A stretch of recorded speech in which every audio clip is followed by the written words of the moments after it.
பனை மரத்திலிருந்து கிடைக்கும் பனங்காயை மலைக்கு முன்னால் மண்ணில் புதைத்து வைத்து பின் 3 மாதம் கழித்து நாம் மண்ணை தோண்டி எடுக்கும்போது பனங்காயிலிருந்து வேர்விட்டு வளர்ந்திருக்கும் அதற்கு பெயர் பனங்காய் கிழங்கு. பனங்காய் கிழங்கு அதான் பனங்கிழங்கு அப்படி சொல்லுவாங்க. அந்த பனங்கிழங்கு அவித்து சாப்பிடும்போது மிகவும் நன்றாக இருக்கும். சத்துள்ளது, நார்ச்சத்து அதிகம் உள்ளது. சுகர் பேஷண்ட் கூட சாப்பிட்டுக்கலாம். நல்ல அருமையான உணவு, ஸ்நாக்ஸும் கூட. குழந்தைகளிலிருந்து பெரியவர்கள் வரை அன்று முதல் இன்று வரை விரும்பி சாப்பிடக்கூடிய கிழங்கு பனங்கிழங்கு.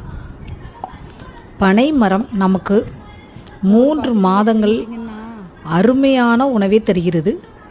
நுங்கு, பதநீர் எடுக்கலாம். நிமிருங்க, மோத்த காட்டுங்க.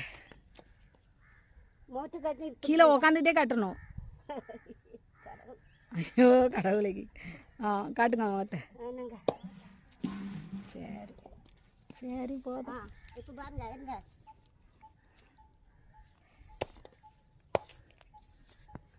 போதும்க்கா. சரி.